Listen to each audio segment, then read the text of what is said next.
46페이지에 46번 보시면 189페이지에 46번입니다. 네 번째 내용이죠. 이제 미사의 네 번째 기능을 다루어야 하겠다는 그 내용부터입니다. 그것은 곧 그리스도의 죽음으로 말미암아 우리에게 주어진 열매를 우리한테서 빼앗아 가면서 우리로 하여금 그것을 인식하지도 생각하지도 못하게 만드는 것이다. 그러니까 미사가 이렇다라는 거예요. 그리스도가 죽으심으로 우리에게 주어진 열매를 빼앗아 버렸기 때문에 갖고 있질 않으니까 관심도 없는 거예요. 이게 빼앗겼는지 뭔지 이런 관심도 못 갖게 한다는 거예요. 그래서 미사에서 새로운 구속을 보는 경우 도대체 누가 자기가 그리스도의 죽으심으로 말미암아 구속을 받았다 생각할 수 있겠는가? 새로운 죄사함을 보는 경우 누가 자기 죄에 대해 사함을 이미 받았다는 확신을 지닐 수 있겠는가?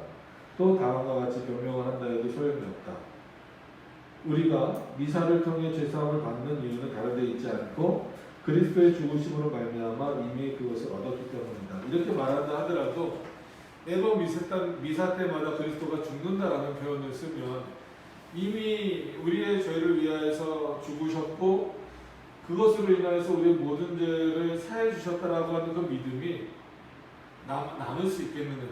매번 그리스도가 죽으셔야 되고 그 죽으시는 그리스도를 보면서 내 죄가 용서된다라는 것, 그러면은 이미 내 죄가 용서됐다라고 하는 그 믿음은 없어지고 날마다 그냥 내 죄가 조금씩 없어지는 요 정도 수준밖에 되지 안 되게 만들어버리는 게 미사다라고 하는 거예요.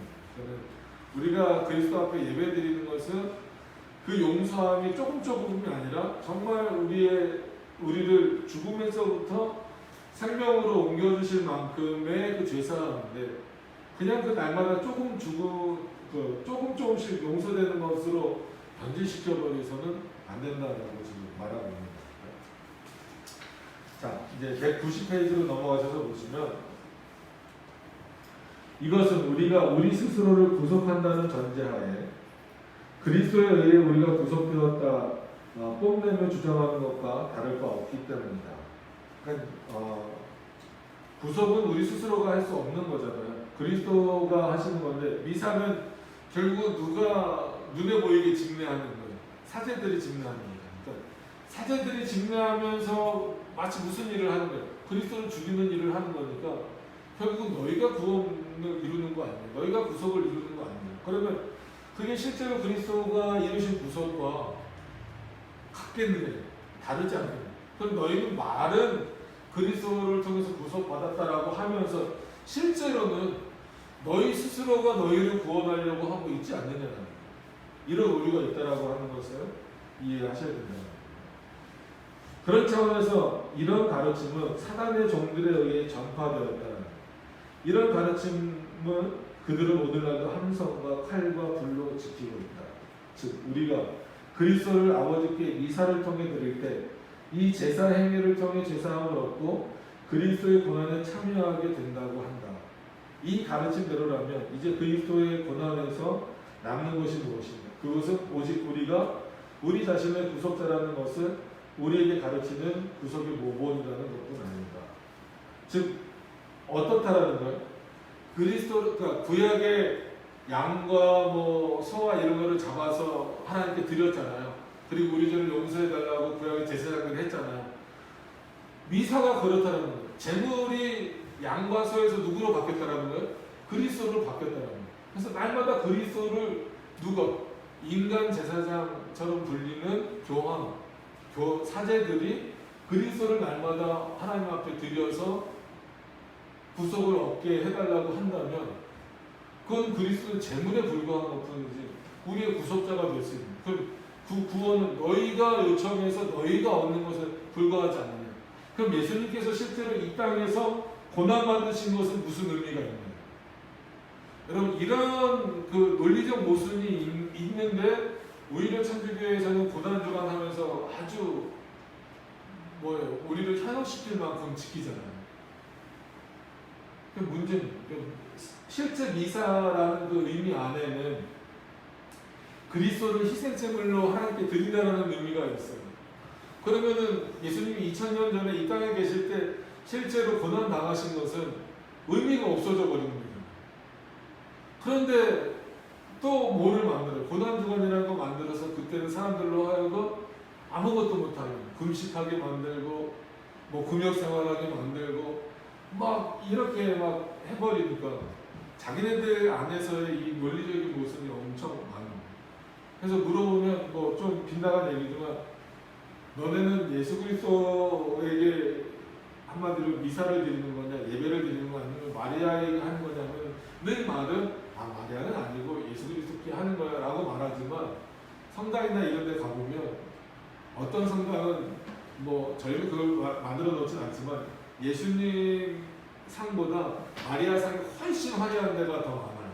특히나 유럽이나 이런 데 가서 성당 가서 보면 예수님 상은 요만해요. 근데 마리아 상은 만만해요. 그러니까 자기네 안에서 그런 모순과 오류들이 엄청 많아요. 그러니까 이런 부분들을 잘 살펴보시지 않으면 꼭 천주교뿐만이 아니라 다른 이단들에 대한 어떤 부분들도 우리가 좀 살펴볼 수 있다라고 하는 거죠.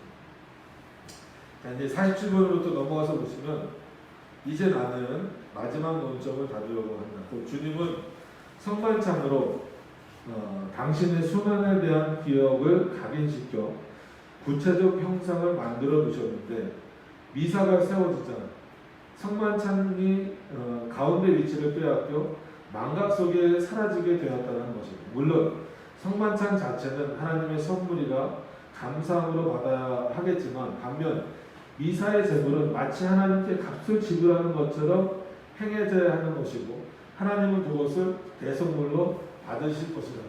그러니까 예수님이 우리를 위해서 죽으신 것은 우리가 값을 치른 게 아니잖아요. 예수 그리스도가 대신 값을 치르신 거잖아요.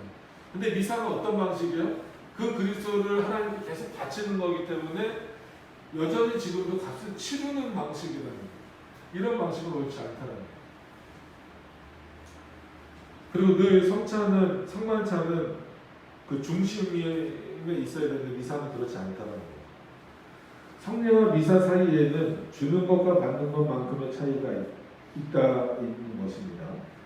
인간의 가장 큰 배움 방법은 하나님의 선하심이 풍성함을 인정하며 감사해야 할 상황에서 미사를 통해 하나님을 자기의 채무자로 만든다는 데 있다.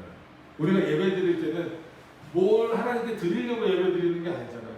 하나님이 그 주신 은혜에 감사하고 감격하면서 드리는 건데 미사는 뭘 드려야 되는 그리스도도 드려야 되고 헌금도 드려야 되고 늘 말씀드린 것처럼 면죄부 같은 거는 뭐라고 그래요? 그때는 동전이었으니까 동전이 그 헌금 바구니에 들어갈 때 그 동전 소리가 나면 그 동전 소리를 듣고 연옥에 있는 너희들의 선조들이 스프링처럼 뛰어서 천국으로 갈 거다. 낙원으로 갈 거다. 이거는 마치 채무자와 이 관계랑 똑같다라는 거예요. 하나님이 우리의 채무자고 우리는 빚을 갚아야 되는 존재, 그런 존재로서 만들어버리면 안 된다는 거예요. 우리가 하나님 앞에 갚을 게 없어서가 아니라 갚을 수가 없는 거죠. 우리가 하나님을 갚을 수 있는 존재가 아닙니다. 그저 하나님이 주시는 은혜를 기쁨으로 받아 누리는 존재입니다. 자, 그래서 성례는 우리가 그리스도의 죽으심으로 말미암아 단 한 번만 생명을 되찾는 것이 아니라 계속해서 살림을 받는다는 것을 약속해요. 이게 예수님이 실제로 신약에서 제정하신 성례, 성찬의 의미죠. 내 몸을 먹고 마시라 라고 한 그 이유가 그때뿐만이 아니라 그때 이후로 계속해서 영원토록 우리에게 그 약속으로 은혜로 주어지는 것인데 이런 의미를 다 무시해버리는 것이 된다는 거예요. 이는 그리스도께서 죽으실 때 우리 구원에 필요한 모든 것이 이루어졌기 때문입니다. 더 이상 이제 우리가 우리 구원을 위해서 할 수 있는 건 아무것도 없어요. 여러분, 우리가 예배 지금 이렇게 드리는 게 우리 구원을 위해서 하는 거 아닙니다. 구원받은 자로서 예배 드리는 거예요. 이 예배를 드리기 때문에 구원받는다라고 생각하시면 안 됩니다. 근데 미사라는 희생 제사는 그리스도께서 우리에게 무슨 유익을 주시기 위해 매일 희생 제물이 되셔야 한다는 전혀 다른 노래를 부르고 있다. 근데 천주교에서 만든 막 찬송 같이 따라 부르고 뭐하고 그러시면은 안 돼요. 그런 차원에서 노래가 나왔으면, 노래라는 표현이 나왔으면 말씀을 드립니다. 자, 48번. 성만찬은 교회의 공예배 때 나누어져야 한다. 이게 가장 중요한 내용이죠. 이를 통해 우리는 성도의 교통에 대해 배우게 된다. 교통은 우리 모두를 그리스도 예수 안에서 하나로 결합시켜준다. 그러니까 성찬을 공예배 가운데 시행함으로써 우리가 그리스도 안에서 하나 되었다. 공동체, 하나의 그 연합된 모습으로서 교제를 나누고 있다는 것을 확인한다는 겁니다. 이 결합체를 미사라는 희생제사가 해체, 붕괴시킵니다. 이는 백성을 위해 제사를 드려야 하는 관계로 제사장들이 필요하다 하면, 그러니까 교황이나 사제들이 제사장이잖아요. 그러면 벌써 달라지는 거예요. 같은 성찬하는데 우리는 성찬을 하면 제가 제사장이 아니잖아요. 우리가 만인 제사장설이라고 해서 그걸 오해하시면 안 됩니다. 성찬을 할 때 여러분들은 성도고 아마도 여러분들은 백성이고 저는 제사장이 되는 게 아니에요. 저도 하나님의 백성이고 여러분들도 하나님의 백성으로서, 그러나 교회 질서상 제가 목사라는 직분을 받았기 때문에 직례를 하고 있는 것 뿐이지 저도 하나님의 백성이고 여러분들도 하나님의 백성으로서 그 성찬에 참여하는 거예요. 근데 미사는 어떤 방식이에요? 구약의 제사장이 신약의 사도로 이어지면서 교황으로 이어졌다는 게 그들의 논리잖아요. 사제로 이어졌다는 거예요. 그러니까 너희는 한마디로 백성, 집례하는 사람은 제사장이에요. 다릅니다. 그 관계가 달라요. 그리스도는 희생 제물입니다. 그러니까 우리가 드리는 성찬하고는 전혀 다른 거죠. 그러니까 하나님이 우리에게 베풀어 주신 그리스도를 통해서 주시는 그 은혜를 미사는 다 뺏어가 버렸다. 지금 그 말을 하고 있습니다. 그래서 제사를 드려야 되기 때문에 제사장들이 필요하다 하면서 성만찬이 마치 제사장들에게 맡겨진 것처럼 생각하는 잘못이 힘을 얻게 된 후 그것을 주님의 명하심에 따라 신자들의 교회에 나누어주는 일이 중단되었다. 그들이 나눠주는 것은 신자들이 받는 어떤 그런 개념으로서 중단됐더라. 그리고 나서 제사장이니까 구약 제사장들이 개인적으로 찾아가서 어떤 일들을 했던 것처럼 사제들은 이제 제사장 역할을 해야 되니까 공 예배뿐만이 아니라 개인적으로도 할 수 있는 거예요. 그래서 실제로 이 떡밥빵은 똑같은 거죠. 떡과 포도주를 들고 뭐 집을 찾아가거나 이렇게 해서 개인적으로 하고, 그러면은 뭐 헌금 개념이죠. 돈을 주면 그거를 뭐 교회가 주기도 하지만 자기가 그냥 가져요. 자기가 알아서 써요. 그러니까 사제들이 점점 부자가 될 수밖에 없는 거예요. 그래서 칼빈이 그걸 비판합니다. 개인 미사의 길이 열렸다. 이것은 주님이 창설하신 공동체보다는 오히려 무슨 출교 같은 것을 목적으로 한 것이다. 이는 하급 사제가 자기 몫의 재물을 따로 혼자 먹으려 할 때, 정확한 비판입니다. 자신을 신자들로 구성된 회중 전체와 분리시키기 때문이다. 가서 나는 나 혼자로서 교회다. 그러니까 여기서 이제 잠깐 교회론적 개념을 말씀드려도, 물론 우리는 각자가 하나님의 성전이기는 합니다. 그렇지만 눈에 보이는 이런 공교회로서는 우리가 다 모이지 않으면 공교회로서 의미가 없어요.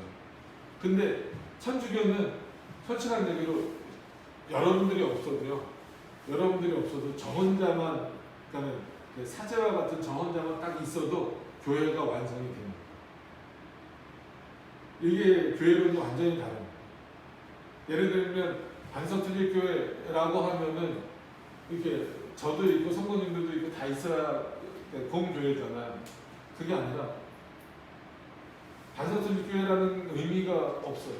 그런 의미가 필요가 없는 거예요. 제가 만약에 사제라고 하면은 김병석 사제가 곧 공교회예요. 저는 쉽게 비교해드리면 김병석 목사가 곧 공교회, 이게 아니라는 거예요. 그렇게 될 수가 없죠. 그러니까 우리가 각자 하나님의 성전이기는 하죠. 하나님의 교회이기는 하지만 공교회, 그리스도가 머리로서 모여진 교회로서의 의미로는 저 혼자로는 안 된다는 거예요. 우리가 함께 모여야지.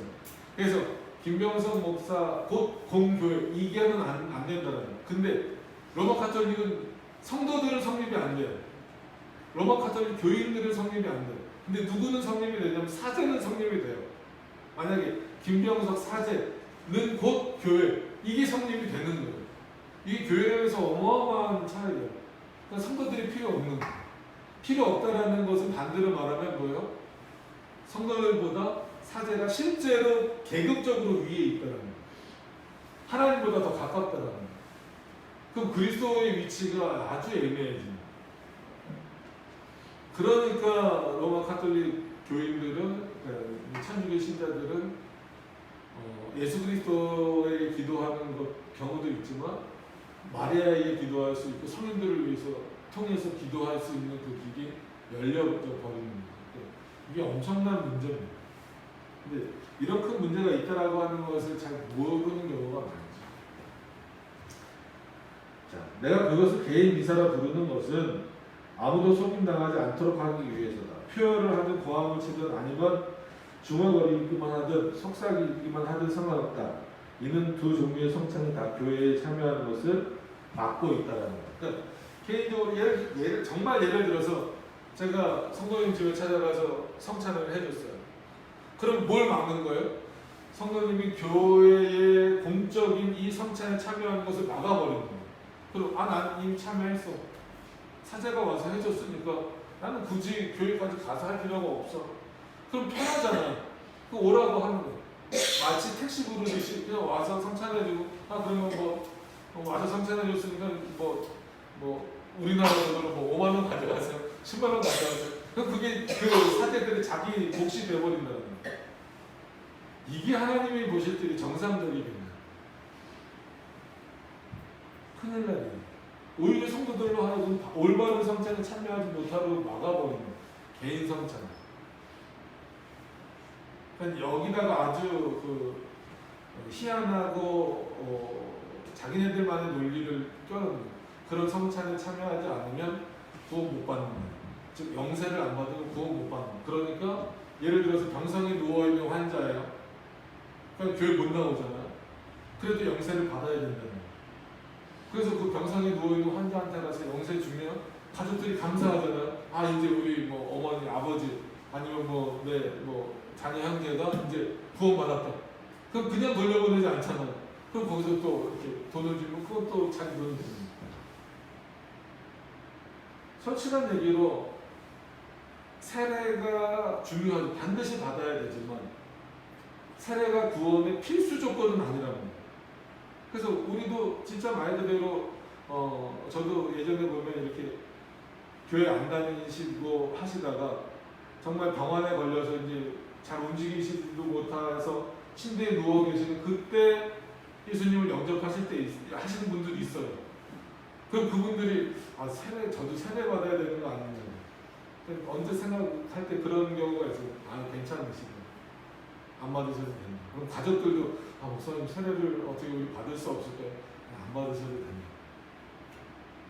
된다. 성도들이 되게 불안해. 괜찮다. 예수 그리스도를 고백하셨으니까 구주로 고백하셨으니까 괜찮으시다. 천국 가실 때 걱정하시지 말라고. 근데 사람들 그게 눈에 보이는 거예요. 그냥 와서 해줬으면 좋겠는데 목사님이 와서 옆에 또 천주교 신자는 와서 이렇게 해주는데 왜 교회는 안 해주냐.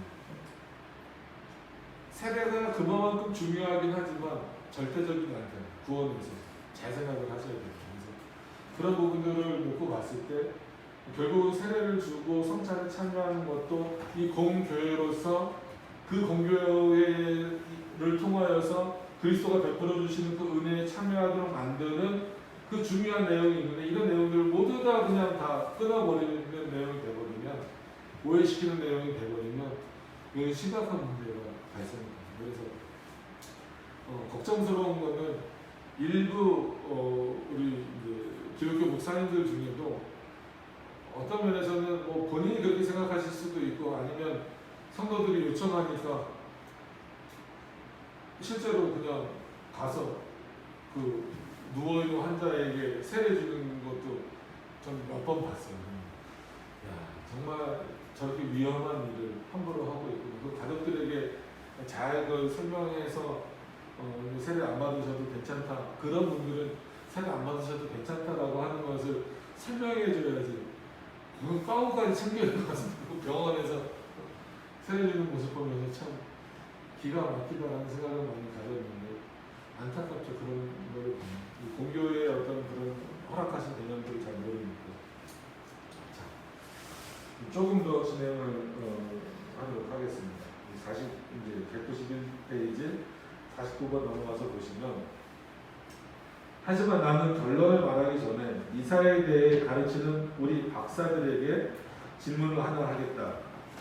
그들은 하나님께 순종이 제사보다 낫고 그 목소리 청종하는 것을 제사 드리는 것보다 더 원하신다는 사실을 알고 있다. 그렇다면 어떻게 그들은 이 같은 제사 방식이 하나님께 연락된다고 믿는가? 그런 방식에 대한 명령이 그들에게 내려진 적이 전혀 없고, 그들이 보는 대로 성경 어디에도 그것을 뒷받침하는 것을 찾을 수가 없는데, 그리고 그뿐 아니라 그들은 바울 사도가 히브리서 5장 4절에서 말하고 있는 다음과 같은 말씀을 이미 알고 있으면서 어떻게 그럴 수 있느냐. 이 존귀는 아무나 스스로 취하지 못하고 오직 아론과 같이 하나님의 부르심을 입은 자라야 할 것입니다. 이런 어떤 말씀들이 있는데, 이런 내용들을 무시하고 성경에서 그런 이사에 대한 내용들을 전혀 지지하지 않는데, 너는 뭘 근거로 이런 내용들을 실행하고 있느냐. 내가 되묻겠다. 대답해 말아야. 뭐 대답할 수 없죠. 아니면 성경을 왜곡하는 방법 이외에는 없습니다. 그래서 그들은 그리스도 자신도 영광을 스스로 취하지 않고 아버지의 부르심에 순종하셨다는 말씀도 듣고 있다. 그들은 하나님이 자기네에게 제사장 직분을 주셨다는 것, 자기네들을 제사장으로 세워주셨다는 것을 증명하든지, 아니면 그 영광이 하나님으로 말미암은 것이 아니라는 사실, 자기네가 부르심도 받지 않고서 불경함에 사로잡힌 무모함의 그 영광 속으로 돌진해 들어갔다는 사실을 고백하든지. 그러니까 칼빈이 정확하게 표현하고 있는 거죠.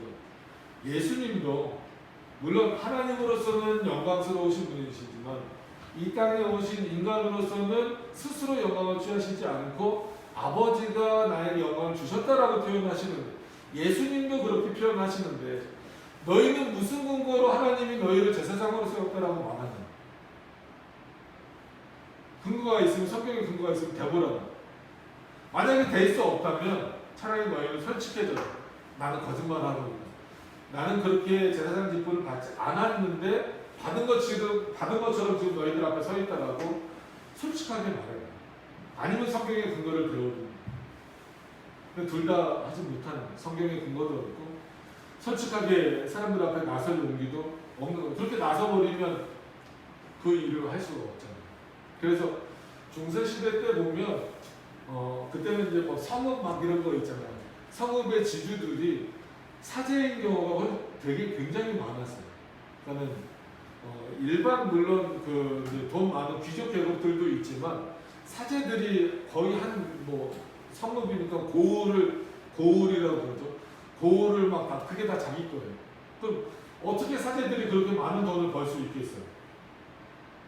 이런 개인적인 이런 일을 하지 않으면 안 되는 거예요. 그러니까 이런 일을 하면 누가 맡겨줬냐는 거예요. 구약의 제사장들이 그렇게 돈을 많이 개인적으로 착복했냐는 거예요. 하나님 만약에 그런 제사장들이 몇 명 있었잖아요. 내버려 두셨느냐. 그때마다 하나님의 형벌이 임하지 않았느냐. 근데 너희는 왜 그렇게 직분을 주시지도 않았음에도 불구하고 마치 직분을 받은 것처럼 사람들을 현혹해서 결국은 너희 배만, 그래서 막 그 중세시대 보면은 이만한 고을을 다 사제들이 다 갖고 있는 거예요. 이게 다 사제다는 거예요. 사제다. 이런 일을 하지 않고는 이런 돈을 벌 수가 없죠. 참 말씀을 갖고 있는 자들이 타락하면 이만큼 무섭습니다. 꼭 목사뿐만 아니라 우리 모두가 그리스도인들은 하나님의 말씀을 갖고 있으면 있을수록 겸손해지면, 교만해지면 그 길을 편하게 길로 갈 수밖에 없어요. 그래서 좀 표현이 그러실 수 있지만 목사님들 중에도 이런 흉내를 좀 많이 내는 경우가 있어요. 그래서 나한테 기도받으면 다 해. 그래서 정말 예를 들어서 성도가 어떤 문제 때문에 기도를 요청하면 정말 진실된 마음으로 이렇게 좀 이렇게 간절한 마음으로 같이 기도해 주면 되잖아요. 근데 기도원이나 아니면 부흥회 때나 이럴 때 보면은 꼭 기도받으러 나올 때 뭐 들고 나가야 돼요? 봉투 들고 나가요. 예전에 있는 교회에서 부흥회 할 때 그런 것도 봤어요. 여러분들이 잘 되려면 목사님한테 잘해야 된다. 그래서 목사님 머리부터 발끝까지 다 해서 손 들라는 거예요. 자, 목사님 안경해 줄 사람 손 드세요. 이건 다 여러분들에게 축복이에요. 목사님 시계 해줄 사람 손 드세요. 양목 해줄 사람 손 드세요. 신발 해줄 사람 손 드세요. 그러니까 너무 하다가 그게 축복이라니까 성도들은 또 손 드는, 아니면 손 안 들면 중직자들부터 내려가고 장로님들부터 이렇게 해서 할 거야 안 할 거야 그런 모습 보면 절에서 하는 거는 이렇게 성도들의 어떤 재물을 축복해서 했던 사제들이랑 뭐가 다를까? 나한테 기도받으면 능력이 있다, 병이 난다. 이거는 하나님이 그 사람에게 그 사람이 그런 능력을 주시는 게 아니라 하나님이 고쳐주시는 거예요. 걱정스럽습니다. 한국에 점점 그런 부분들이 많아져서 안타깝죠. 그래서 죄송합니다. 오늘 이제 개인적인 얘기를 많이 해서 저도 이제 병원 신방하고 했더니 그럼 기도해 주세요 해서 기도했더니 그래서 이제 손을 붙잡고 기도했는데 그분이 제 손을 자기 머리로 자꾸 가져가는 거예요. 아니 다른 분들은 오셔서 다 안수해 주시는데 왜 목사님은 오셔가지고 손만 붙잡고 기도하냐는 거예요.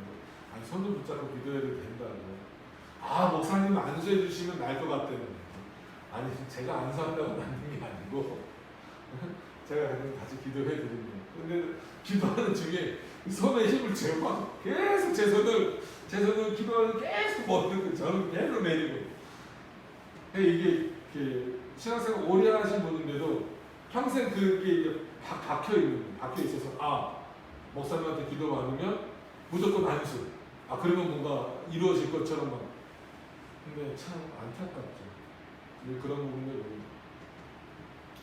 이런 게 이미 교회에도 이러니 중세시대 때는 이게 얼마나 심각할 게 있어요. 그러니까 바울이 칼빈 종교개혁을 할 수밖에 없었어요. 루터나 칼빈이 이런 사람들이 종교개혁을 할 수밖에 없는 상태가 지금 돼버린 겁니다. 근데 늘 말씀드리지만 종교개혁한 지 이제 한 500년 조금 넘었는데 한국교회뿐만이 아니라 교회 천주교는 둘째치고 이제는 솔직히 조금 부끄러워요. 천주교를 우리가 비판할 자격이 있나 싶은 정도로 교회들이 다시 천주교화되고 있어요.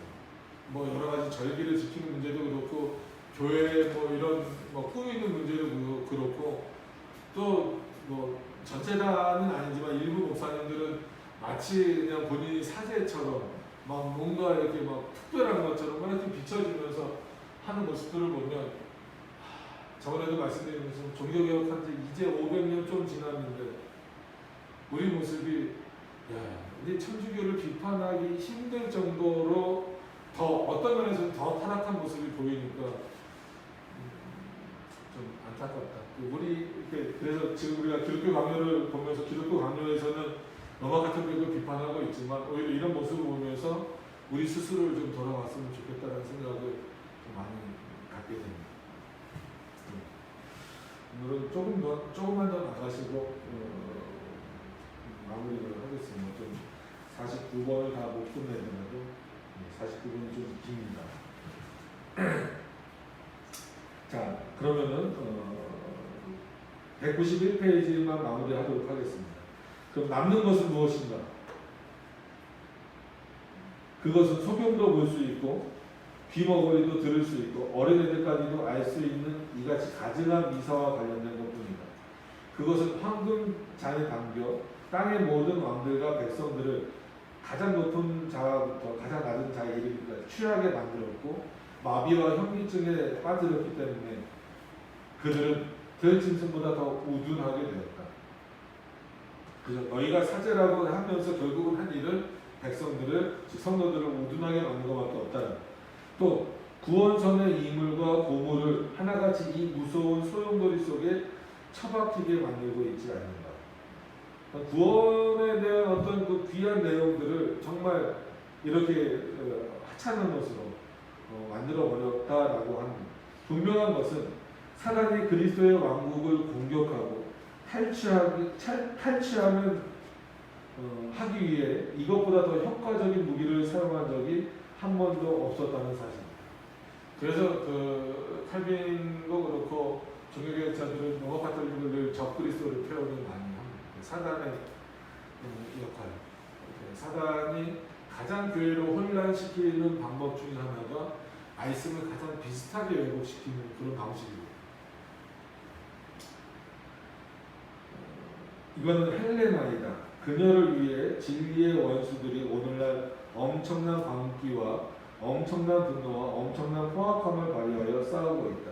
그리고 이것은 진짜 헬레나인데 그녀와 그들은 영적인 간음을 행하고 있고 이 간음은 모든 간음 중에서 최고로 저주스러운 것이다. 그래서 이거는 뭐 갑자기 그 사람 인물의 이름이 나오니까 뭔가 싶으시지만 이거는 이제 그 뭐라 그럴까 예를 든 겁니다. 예를 들어서 그렇게 이제 음녀에 대한 요한계시록에 나온 그 음녀에 대한 예를 드는 겁니다. 그래서 사단이 이렇게 공격을 하고 있다는 건데 그 공격이 엄청 포악하고 엄청 간교하고 그렇다라고 하는 거예요. 결국 그것으로 인하여서 영적인 간음에 빠지게 만들었고 그것은 최고의 저주를 받게 만드는 일이 되어버렸다라고 합니다. 그래서 우리는 공식적으로 로마 가톨릭의 구원을 인정하지 않습니다. 예를 들면 뭐 김수환 추기경 돌아가셨잖아요. 이제 어르신이니까 돌아가셨다는 표현을 써야죠. 죽었다 이러면 좀 그렇잖아요. 돌아가셨지만 그러면 김수환 추기경은 천국 갔을까요? 지옥 갔을까요? 그래서 우리는 반드시 지옥 갔다라고 분명하게 표현하셔야 돼요. 교황과 사제들은 죽으면 그들이 갈 곳은 지옥밖에 없어요. 왜냐하면 성경에 없는 일을 하고 있기 때문에. 그래서 로마 가톨릭은 구원은 없습니다. 반드시 전도의 대상 그걸 기억하셔야 돼요. 나는 여기서 그들이 자기네 신성한 미사의 순결함이 훼손된 원인이라 제시할 수 있는 저 불합리한 패습에 대해 지적하는 것은 절대 아니다. 그들이 얼마나 더러운 장사를 하고 있는가. 장사처럼 되어버렸다는 것. 그들이 미사 직전으로 얼마나 추악하게 이윤 추구를 하고 있는가. 아까 말씀드린 대로 장사에 장사하지 않으면 이거 그런 어떻게 그렇게 많은 돈을 벌 수가 있어요. 얼마나 낡은 것처럼 자기네 탐욕을 채우는가. 근데 이것을 지적하지 않겠다는 거 이미 그거는 끝난 얘기니까 내가 지적하는 것 그것도 몇 마디 아주 소박한 말로 지적하는 것은 이것이다. 곧 이사의 지극히 거룩함 자체가 어떠한 것인지 하는 것이다. 없다는 거죠. 그것이 대체 어떠한 것이기에 그토록 스펙타클한 이건 그냥 해석을 안 하고 쓰셨네요. 그토록 스펙타클한 것으로 보였는지 또 오랜 세월 동안 그토록 귀하게 여겨져 왔는지 하는 것이다. 미사가 이렇게 여겨지도록 많은 사람들을 현혹시키고 어떻게 보면은 이 내용이 지금도 이어지고 있잖아요. 지금도 여전히 이어지고 있는 이 내용들을 통해서 보면 수많은 사람들을 현혹시키는 내용이 참 여기 표현대로 진짜 스펙타클하다라는 많은 사람들이 여전히 이런 데 빠져 있고 그러니까 참 안타깝죠. 그리고 늘 말씀드리지만 되게 멋있어 보이고 웅장해 보이는 것에 다 속고 있는데 안타깝습니다. 그리고 교회들이 또 그것을 따라가려고 하는 게 좀 더 안타까운 모습입니다. 그래서 이런 모습들을 통해서 다시 한 번 더 이제는 아까 말씀드린 대로 솔직히 로마 가톨릭을 비판하기가 부끄러울 정도로 우리의 모습이 하나님의 말씀으로부터 좀 멀어져 갔다라는 것을 보면서 좀 안타까운 많이 느끼고 하나님 앞에 좀 죄송하죠. 그래서 먼저 우리가 좀 다시 한 번 더 돌아보고 하나님 앞에 올바로 예배드리고 또 성찬에 임할 수 있는 그러한 모습들이 다 되었으면 좋겠습니다. 기도하도록 하겠습니다.